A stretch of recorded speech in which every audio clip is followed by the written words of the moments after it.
Welcome back to our journey through physics. In our last video, we reviewed the basics of classical physics and explored its limitations. Now, it is time to take the next step. Today, we dive into a concept that forever changed our understanding of the universe, special theory of relativity. Proposed by Albert Einstein, this theory shook the foundations of physics. It challenged the way we think about space and time, two ideas we once thought were absolute. My name is Shaunak and you're watching this video on my channel Physics for Students. Welcome to the lesson 4 of modern physics, where we are taking the first step in understanding special theory of relativity. Well, first we start with special theory of relativity, but before that, there is something that is very important for all of us to learn.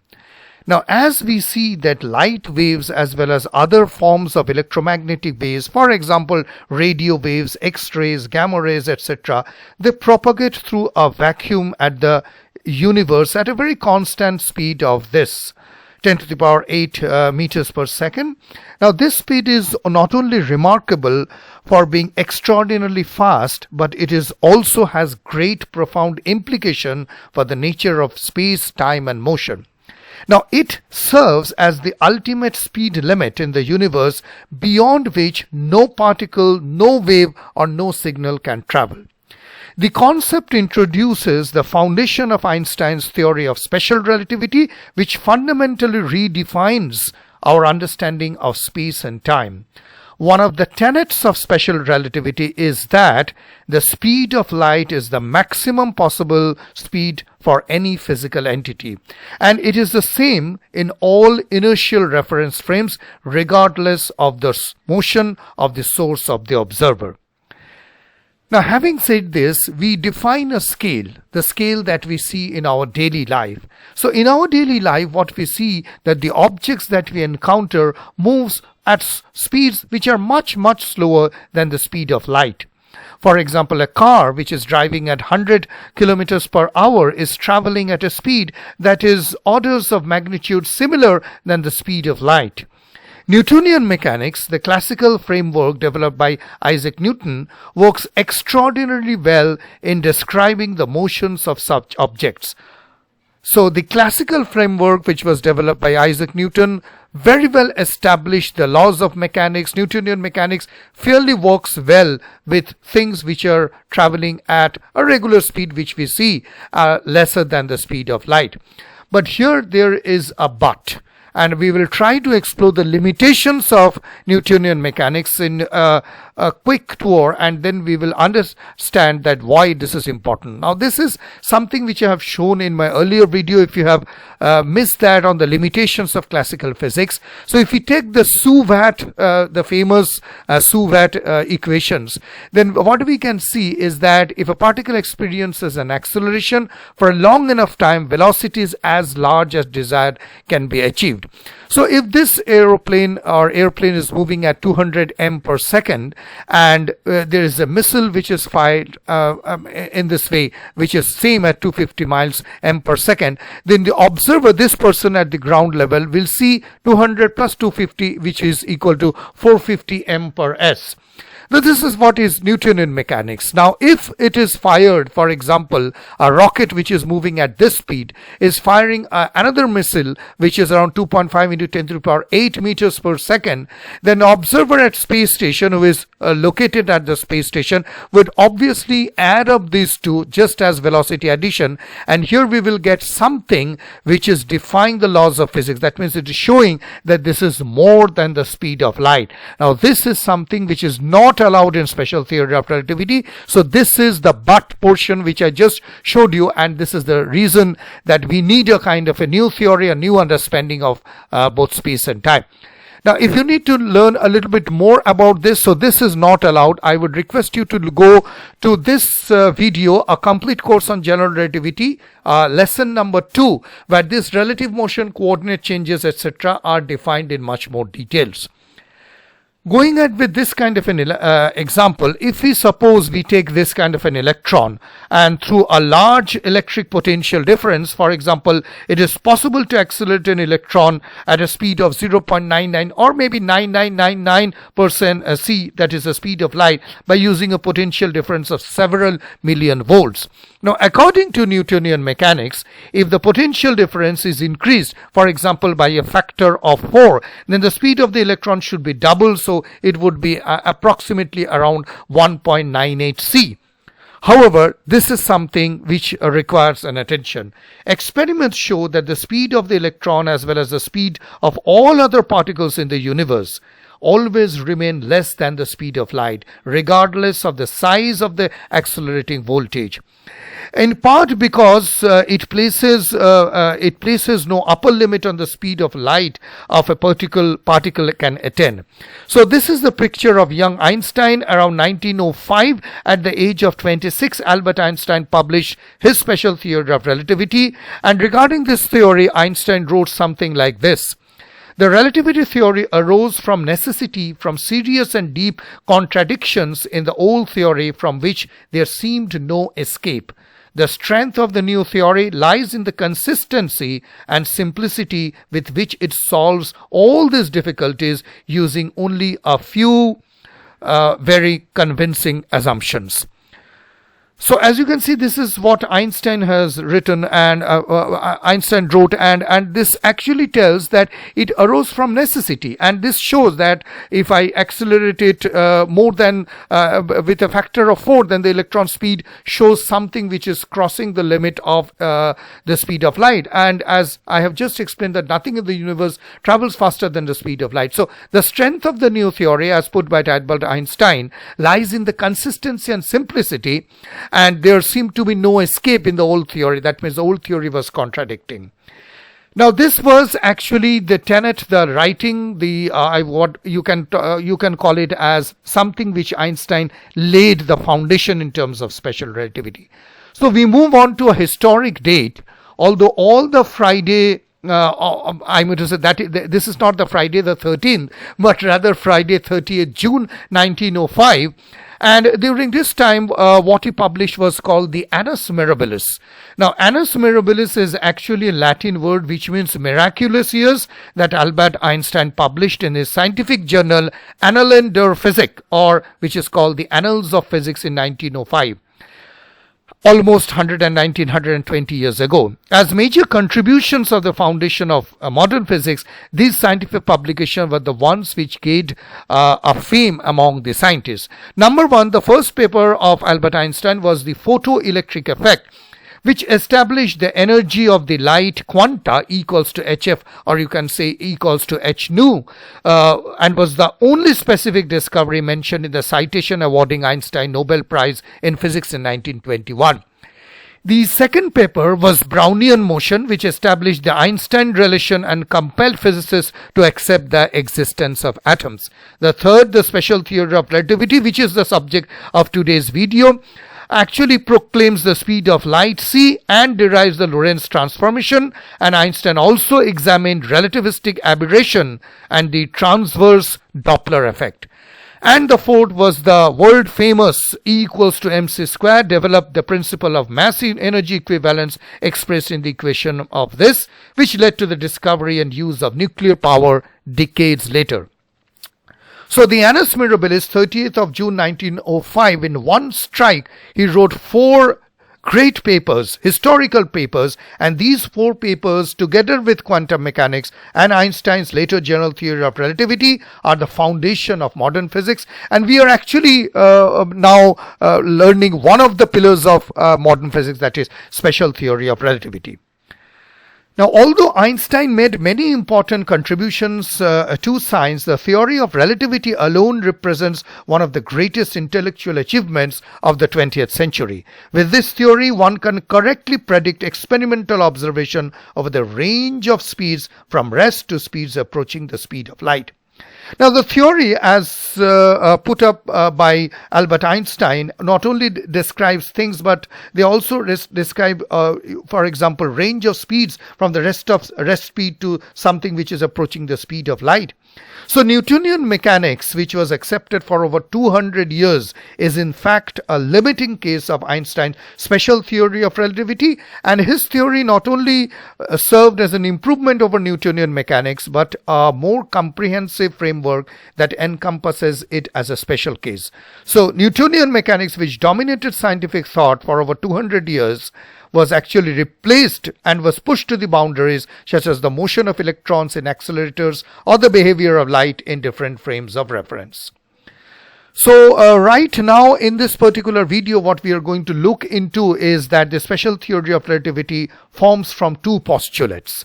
And the first postulate is this one: the laws of physics are the same in all reference frames that move uniformly with respect to one another. Now, this word uniformly with respect to one another, or inertial frame of reference, this is particular to this theory, and that is why it is called very special.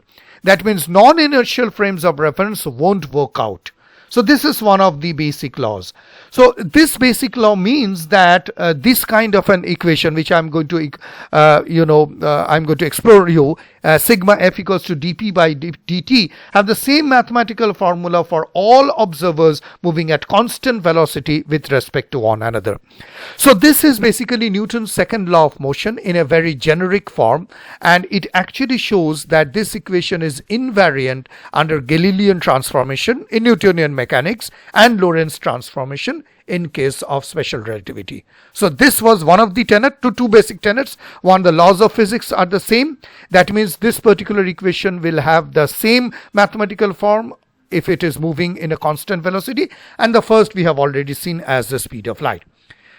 Now I'm going to take forward this equation. I'm just going to explain you in a very simple language what this equation actually means for that. So sigma f is basically the net external force which is acting on an object, and dp upon dt, which is a simple derivative, the rate of change of the momentum p of the object. Now, if I take the usual, which we read the momentum as expressed in p equals to m times v, where m is the mass and v is the velocity, and m is constant, the equation reduces to a similar form, something like this, where you see a is the acceleration.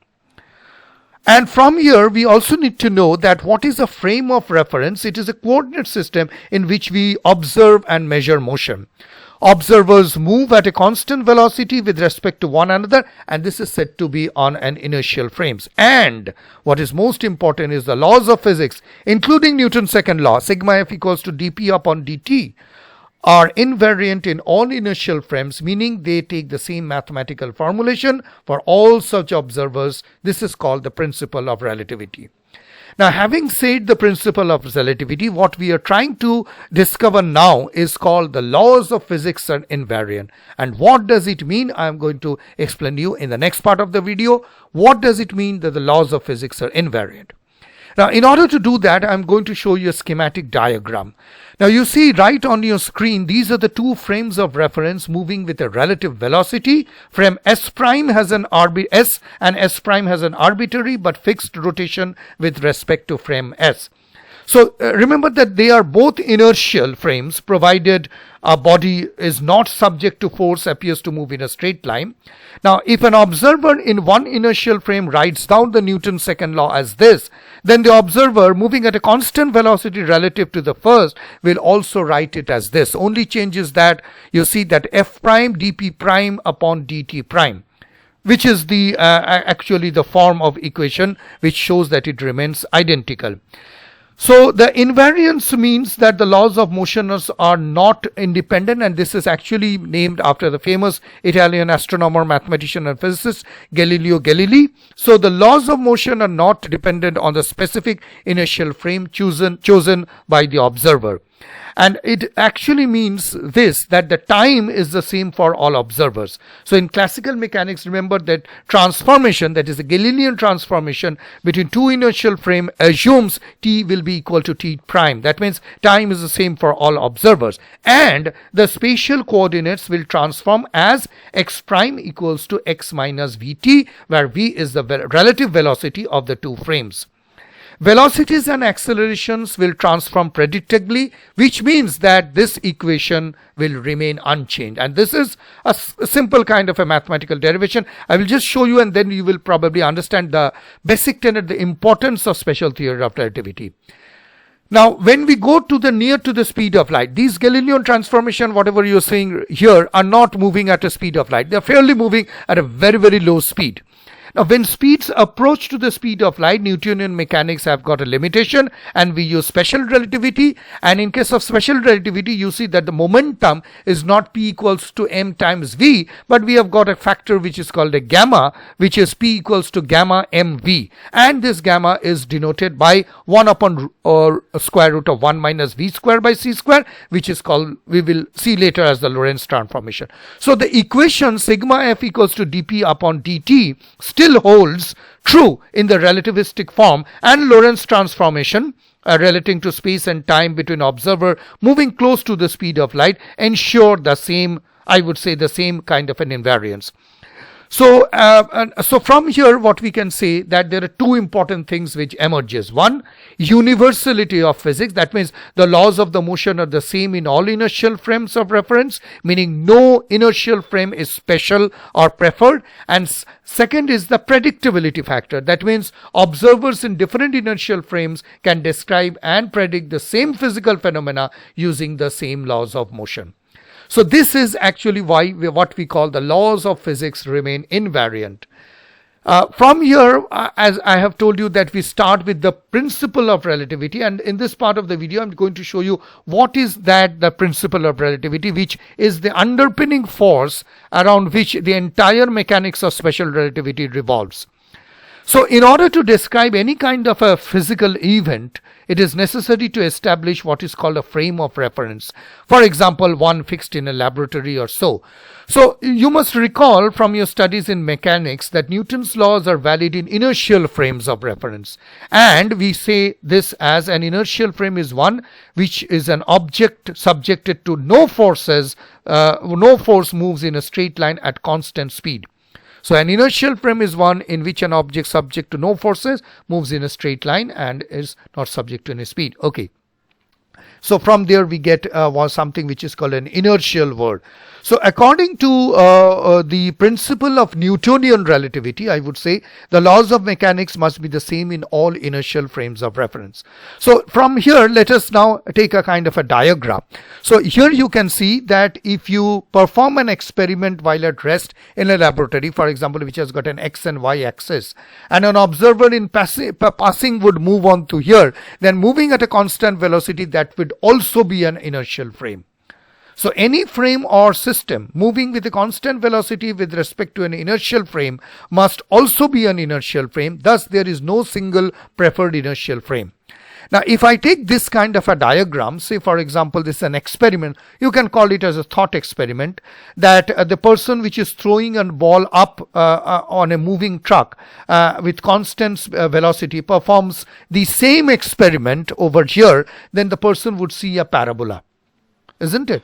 So in the laboratory or in the truck, a ball thrown up rises and returns to the thrower's hand. Moreover, both events are measured to take the same time in the truck or in the laboratory, and Newton's second law may be used in both frames of reference. Although these experiments look different to different observer, as you can see, the person who is sitting on the earth and viewing this throwing of the ball will view it as a parabola.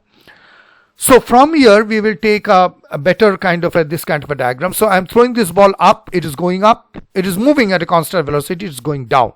The same thing happened. This person who is sitting right on the somewhere on the earth or somewhere on the road sees that it is going up in direction and then going down.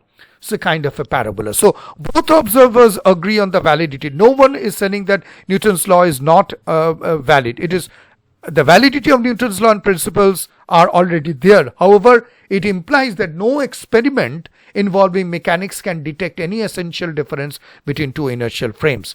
And this is a nice observation that one of the firm philosophical principles, you might say, or a mathematical principle of modern science is that all observers are equivalent and the laws of nature must take the same mathematical form for all observers. What I'm trying to tell is that if you go into differential geometry, manifold, or even topology, I was looking into some of the notes of topology. What does topology basically aims is to get a coordinate-free geometry, coordinate-free mathematical objects which doesn't have a coordinate. What does it mean? It actually means the last line, that the laws of nature must take the same mathematical form, and these mathematical form, even they are twisted or bent or they are deformed, they would look or carry the same mathematical principles or the characteristics. So you can say that it is something like that. Now, as we are talking about the transformation from one system to other, we now move on to what is called the Galilean transformation, and I'm going to explain you with simple example what is a Galilean transformation. Now, in order to show the underlying equivalence of measurements made in different frames, we need a mathematical frameworks. So we need a mathematical formula that systematically actually relates mathematical measurements from one reference to another. And this is what is called, these type of mathematical laws are called Galilean transformation, which owes its origin to Galileo Galilei. And it can be considered as follows. Now, here is a schematic diagram. Consider that there are two frames of reference, this one S and another one which is S prime. The frame S prime moves at a constant velocity with V along the XX prime axis, where V is measured relative to the frame. Now, there are clocks, for example, S and S primes. These are synchronized, and the origins of S and S prime here, it coincides. That means T equals to T prime equals to 0. So we assume that at a point somewhere where it is written this event, there is a flash of a bulb. There is a flash of an electric bulb or any kind of a phenomena. So physical phenomena such as a light bulb flash occurs at this point P, and an observer in the system S would actually describe the spatial, I would say, space-time coordinates as x, y, z and t, and obviously the person on the S prime will define it as x prime, y prime, z prime and t prime. So this is how it happens. Now, when we take the same observation and S and S prime remains the same, we get this kind of an equation. This is actually what is called the Galilean transformation. Now, here is an important note in this kind of a transformation, that the fourth coordinates T prime equals to T is assumed to be the same in both inertial frames. That means this won't change, although others will change. That is, in classical mechanics, that means all clocks actually run on at the same rate regardless of their velocity. Classical mechanics, remember. So that is why it is taken as it is assumed that it is same in both inertial frames. So at the time the time at which an event occurs for an observer S is the same time for the event which is happening for S prime. However, as you can see that this turns out to be incorrect for things which are moving close to the velocity of light.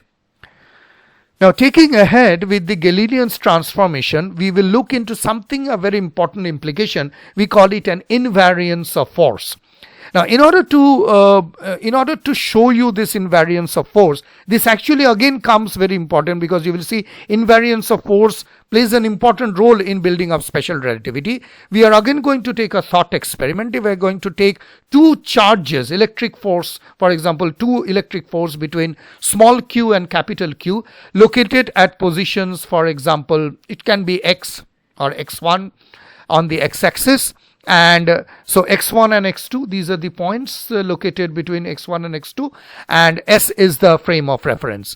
We take a similar kind of a charge, which is q and q, small q and capital Q, which is at S prime, and this is now being changed as x1 prime and x2 prime. Now, and this is, remember, moving at a constant velocity. Now here comes the part that since the positions of the changes will change to x1 prime and x2 prime, the distance between them would be x2 prime minus x1 prime, which is obviously equals to the same x2 minus x1. So the difference at the prime reference will be equal to the difference at the unprime reference. So here we can use the Coulomb's law. Therefore the force which will be calculated will be this, and this would be calculated as this. Simple. Where we are using for S, we are using F, and for S prime, we are using F prime. And that is the main thing. So what I'm trying to tell from this thought experiment is that any force, any kind of a force that depends on the relative positions of the interaction of objects will be invariant under Galilean transformation. And this is because the relative positions remain unchanged in these transformations. So from here, the most important conclusion which comes is that the force that depends on the relative positions of objects are not affected by the motion of the observer as long as that is in motion. I mean to say, motion is constant, that is inertial frame, that this is fundamental to what is called Newtonian mechanics. Now going ahead with this invariance of force, this is an important phenomenon, which is an important part which you need to understand. There is another thing which comes upon, that is called the Galilean invariance of acceleration. Now when we talk of Galilean invariance of acceleration, here you can see I will take the same kind of a experiment. So here is a ball, for example S in S prime, and this is also moving at the right at a constant velocity v, and it is accelerating at ux and it is accelerating at u prime x. So these are just I would say points to mention the measurements. And here you can see that dx actually represents an infinitesimal displacement or a very small change in position in the x direction as measured in the original frame, and dx prime also is the infinitesimal time interval, a very small duration as measured in the s prime difference. Now as you know that the core assumption of Galilean relativity is that time is absolute, so I will take it as dt. Now by dividing from here, I mean to say from the Galilean transformation, we get dx prime equals to dx equals to v times dt, which follows from the transformation. And this dx is the displacement measured by an observer in S.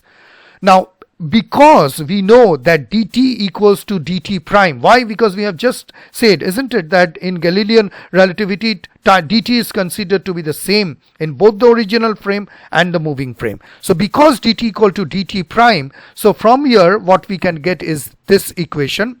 And further we can say that this prime part is this u prime x, the unprime part is the ux, and v obviously comes to take as an velocity. And this is basically what we is called is this S and S prime is called the Galilean addition law for velocities. Now this Galilean addition law for velocities actually takes us to the next part of our video, which is called the Galilean invariance of acceleration. And this is too important because this invariance actually has led to a lot of further formulation in physics.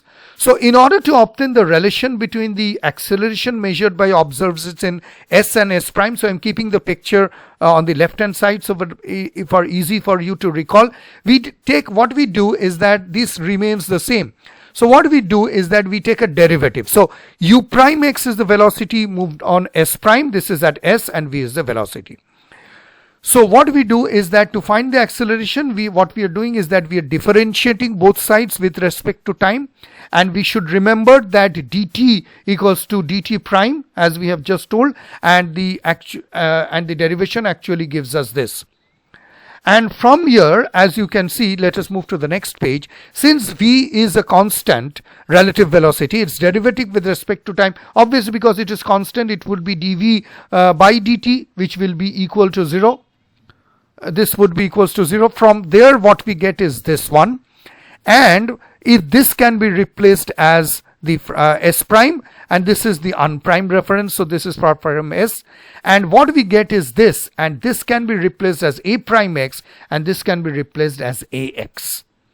So this is, as I have given a green tick, this actually shows that observers in different inertial frames measures the same acceleration for an accelerating object. This is why it is called the Galilean invariance of acceleration. So this formula is very important. Why? Because first of all, it gives us a conclusion that length, time, intervals and accelerations are invariant in Galilean transformation, and we have just seen that mathematically. This actually shows two very important concepts. One is that this Galilean transformation shows there is a distinction between two concepts which is called invariant and covariant. I will explain it in the next part of the video. It also shows that transformation equations, in addition to converting measurements in one inertial frame to those another, may also be used to show the covariance of physical laws. Now, here is a note to the viewers. This covariance, I'm not talking of the covariant or contravariant tensor. This is in the physics sense what is called covariant. We'll just explain you into the next part of the video. So when we talk of invariance, I mean to say a physical property that remains the same regardless of the frames of reference. For example, acceleration. This is an invariant quantity because acceleration of an object is the same when measured in different observers in different initial frame. We have seen that. But this picture where you're throwing the ball up and the person is seeing the ball as a parabola, I mean to say the position is a covariant quantity. Why? Because the position of an object changes depending upon the observer's frame of reference. So from here, two important concepts emerge, invariance and covariance. Invariance is acceleration. That means wherever you measure, it would be the same. Covariance means that it would same depending upon the observer's frame of reference. So invariant quantities have the same value in all inertial frames. Covariant quantities change their values according to specific transformation rules. And from here, you can more or less say that these transformation rules are later embedded into tensor mathematics, tensor calculus, and accordingly it changes. So more or less the covariance and invariance are literary terms are more or less the same. Now this Galilean transformation, so the physical laws actually such as Newton's laws of motion should hold true in all initial frames of reference. Galilean transformation provides the rule for how measurements of position, velocity and time change between inertial frames, and if I apply the Galilean law, Galilean transformation to the variables in physics, for example this Newton's second law, the law itself maintains its form and remains valid in the new frame of reference, and this demonstrates that the law is covariant under Galilean transformation. That means covariant, that means changing according to a set of rules. So this is an important concept. In Galilean invariance of acceleration, we have looked into what is called the invariance of force with the Coulomb's law applying for the same and the distance part. Also, we have seen what is Galilean transformation, principle of relativity, and why the laws of physics are remaining invariant, and the overall idea of special theory of relativity. So we have just started, so just stay tuned because there are more things on special relativity will be coming up. Thank you very much for watching this video. Please do subscribe to my channel Physics for Students and hit on the bell icon to get all the notification from Physics for Students, and you can write to this email ID. You can subscribe and like to my other channel for general theory of relativity, and further you can follow me on my Facebook, LinkedIn, Instagram and Twitter account. Wishing you a very happy weekend and a happy holidays of Christmas and New Year coming up. I promise you that I will be back with more interesting videos and an interesting podcast coming up at the end of this month. Thank you very much for watching this video.